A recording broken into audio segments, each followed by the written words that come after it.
બાળક અને મહિલાઓને અઠવાડિયામાં 5 દિવસ દૂધ આપવામાં આવશે.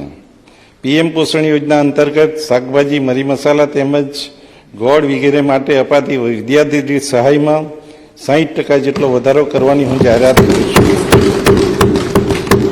પીએમ પોષણ યોજના અંતર્ગત ચાલતી મધ્યાહન ભોજન યોજનામાં ભોજનની ગુણવત્તા વધારવા વિવિધ સ્વૈચ્છિક સંસ્થાઓના સહયોગથી ચાલુ કરેલ વ્યવસ્થાના સારા પરિણામ મળેલ છે. આ વ્યવસ્થાને આગળ વધારતા 78 આદિજાતિ અને પછાત તાલુકાઓમાં સેન્ટ્રલાઇઝ કિચનનું આયોજન કરવામાં આવશે. આ તાલુકામાં આવેલ સરકારી અને અનુદાનિત માધ્યમિક શાળાઓમાં પણ સેન્ટ્રલાઇઝ કિચન મારફત મધ્યાહન ભોજન યોજના તબક્કાવાર અમલ કરવામાં આવશે. માનનીય અધ્યક્ષશ્રી, 3 થી 5 વર્ષના બાળકો માટે આંગણવાડીમાં પૂર્વ પ્રાથમિક શિક્ષણ ઉપરાંત પોષણક્ષમ આહાર આપવામાં આવે છે. આંગણવાડીઓને વધારે કાર્યક્ષમ બનાવવા હાલની વ્યવસ્થામાં નોંધપાત્ર ફેરફાર સાથેની ₹1800 કરોડના ખર્ચે અમલી બનનાર આંગણવાડી 201 યોજનાની હું જાહેરાત કરું છું.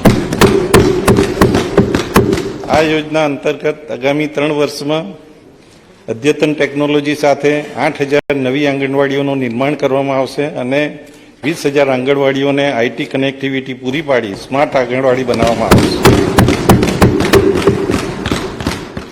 માનનીય અધ્યક્ષશ્રી, ગરીબ અને મધ્યમ વર્ગના લોકોને કેશલેસ આરોગ્ય સુવિધા આપવા માટે શરૂ કરાયેલ પ્રધાનમંત્રી જન આરોગ્ય યોજના PMJY હેઠળ હવે 10 લાખ સુધીની સારવાર મળવાપાત્ર છે. આ યોજના માટે રાજ્યમાં 2531 હોસ્પિટલ એમ્પેનલ કરવામાં આવેલ છે.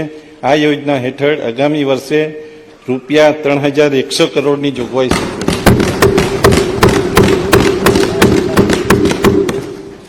કેન્સર જેવી ગંભીર બીમારીના દર્દીઓને સારવાર આપવા અમદાવાદ ખાતે Gujarat cancer and research institute સ્થાપવામાં આવેલ છે, જ્યાં રાજ્યના દર્દીઓની સાથે પડોશી રાજ્યના દર્દીઓ પણ સારવાર માટે આવે છે.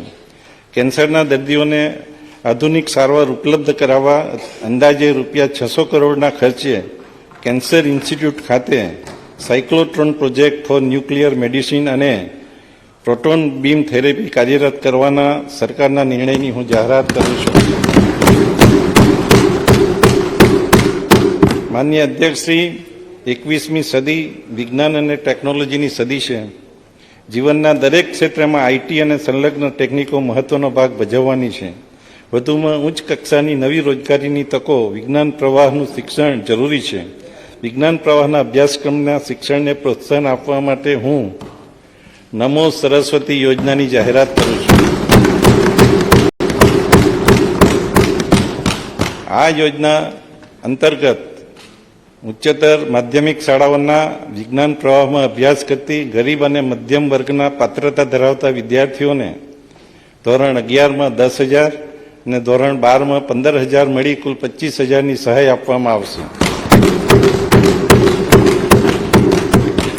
આ યોજનાથી આગામી 5 વર્ષમાં વિજ્ઞાન પ્રવાહમાં વિદ્યાર્થીઓની સંખ્યા અંદાજે વાર્ષિક 2 લાખથી વધી 5 લાખ થવાની ધારણા છે. આ યોજના માટે આવતા વર્ષે ₹400 કરોડનો ખર્ચ થશે. રાજ્યના મોટાભાગની સરકારી પ્રાથમિક શાળાઓ ભૌતિક સગવડો સાથે સ્માર્ટ અને ડિજિટલ બની છે. મિશન સ્કૂલ ઓફ એક્સિલન્સ હેઠળ નવા ઓરડાઓ, સ્માર્ટ ક્લાસ અને શાળાઓને કોમ્પ્યુટરથી સુસજ્જ કરવાની કાર્યવાહી હાલમાં થઈ રહેલ છે. સરકાર અને અનુદાનિત માધ્યમિક શાળાઓને પણ ભૌતિક સગવડો તેમજ સ્માર્ટ ક્લાસરૂમથી સજ્જ કરવા ₹2000 કરોડના ખર્ચે મિશન સ્કૂલ ઓફ એક્સિલન્સ 201 અમલી કરવામાં આવશે. માનનીય અધ્યક્ષશ્રી, તત્કાલીન મુખ્યમંત્રી અને હાલના માનનીય વડાપ્રધાન શ્રી નરેન્દ્રભાઈ મોદીએ વર્ષ 2007માં નિર્મળ ગુજરાત યોજના શરૂ કરેલ હતી. મહાત્મા ગાંધીની 150મી જન્મજયંતિ વર્ષે સ્વચ્છ ભારતના રાષ્ટ્રવ્યાપી અભિયાનની શરૂઆત થયેલ છે.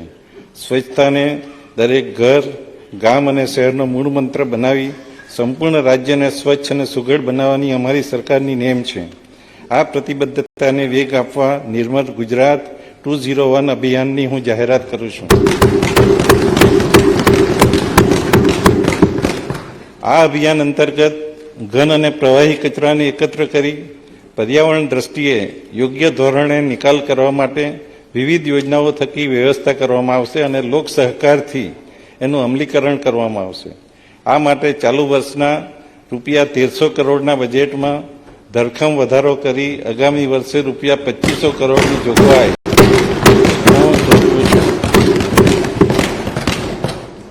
માનનીય અધ્યક્ષશ્રી, રમતગમત ક્ષેત્રે સફળતાના નવા શિખરો સર કરવા માટે રાજ્યમાં ઓલિમ્પિક કક્ષાનું સ્પોર્ટ્સ ઇન્ફ્રાસ્ટ્રક્ચર તૈયાર કરવાનું સરકારે નક્કી કર્યું છે. આ હેતુસર અમદાવાદમાં આવેલ સરદાર પટેલ રમતગમત સંકુલનો તબક્કાવાર વિકાસ કરવામાં આવશે.